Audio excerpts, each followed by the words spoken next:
եւ այդ օրվանից մենք ունենք ուրեմն 29031 էր կարծեմ եթե ճամփին կորել է այն Հայաստանի Հանրապետության տարածքը ինչ որ մենք այսօր ունենք ուրեմն Արցախը տվել է Նախիջևանին ռուսը գիտեք ով է թամադարություն արել որը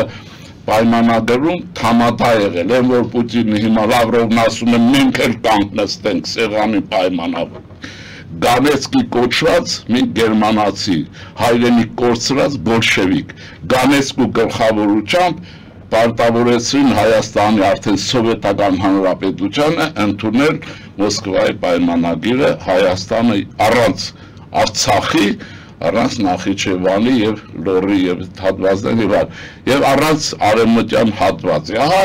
թե որտեղ է առաջացել հետո ինչ արեցին հեսա պիտի իմացվի որ իմանանք այսօրվա արժեք ինչ կատարվեց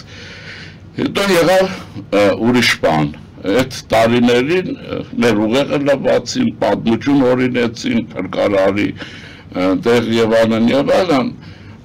հրահրեցին Արցախյան շարժման գլխամասը որ ժողովուրդը պրոբլեմ ուներ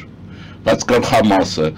Վիտալի Պորտնիկովն ասում է այսօր կարող են զանգեք իրեն եւ այն հարցնեք հարցազրույցներից մեկում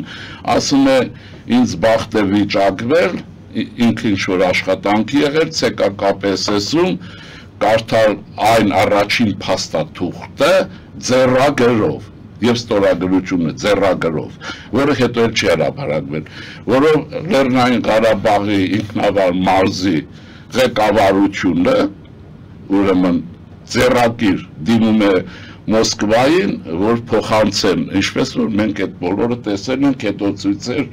եւ այլն եւ ինչ ասում նա այնտեղ է Լեռնային Ղարաբաղի մարզի ԿԳԲ-ի ղեկավարի ստորագրությունը ես Արցախահայերին եմ դիմում Ղարաբաղցիներին ով է եղել ԿԳԲ-ի շեֆ հետորերին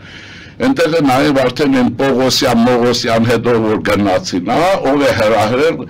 ԿԳԲ-ն սարքել է ԿԳԲ-ն վերջացրեց այս գործը դրա համար Լևոն Տեր-Պետրոսյան մյուսները կատաղի դեմ են որովհետեւ իրենք կարող է դեր են խաղացել կարող է կրկնեմ Վիտալի Պորտնիկով ասում է ձեռագրի մեջ մարզային կոմիտեի ստորագրությունը կա ԿԳԲ-ի շեֆի Ղարաբաղի